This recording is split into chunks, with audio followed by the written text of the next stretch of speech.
My first car was a 7-year-old 1972 MG Midget. I thought its little retro body was beautiful.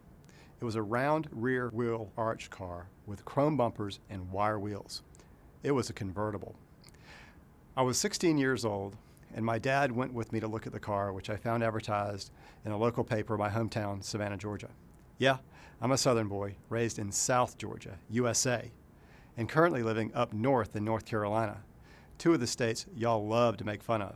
That's okay. I'm still a fan, even with Top Gear's relentless bashing of America, especially my beloved southern region. The Midget was unique. The badge below the doors read Widget with a W, as the previous owner had flipped the M in Midget, spelling widget. I thought it was pretty clever and I left it that way. Nice wordplay, I thought. Widget meaning a small mechanical device.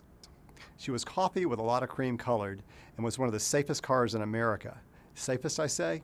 Yeah, that's because it didn't run half the time I owned it, keeping one more 16-year-old off the road, due to lack of funds and an expensive major transmission overhaul, among other things. Good engine though, never had a problem getting it started, and it ran well, but definitely not a fast car. That, along with terrible brakes and soft suspension from a car company that ran ads reading, MG Safety Fast. Now that's some good British humor. I learned a lot about cars that year because I spent many hours getting greasy, losing blood, a fingernail, long story, and learning important life skills about sewing, repairing the ripped convertible top, and how to balance SU carbs. Seeing flames shoot out of an intake is good fun to a 16-year-old. Everybody should own an old British sports car once.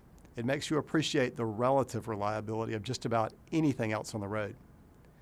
I learned things like really bizarre remedies for leaky shocks from the local foreign car parts store. I used STP, the engine treatment thick as cold honey, in the lever shocks to keep them firm.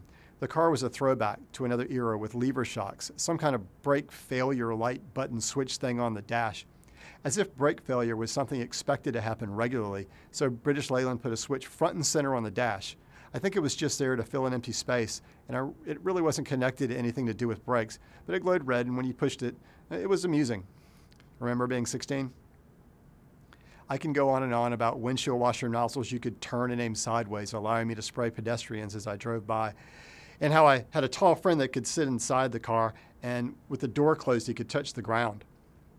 Well, all's well that ends well. I bought the car for $1,250 and sold it about a year later for $2,250 to another local sucker, a collector of British cars. I got back pretty much what I put into it because it was unique, blood, sweat, and tears excluded.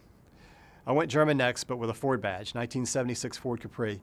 Never went British again, but I do have very fond memories of that little MG Widget.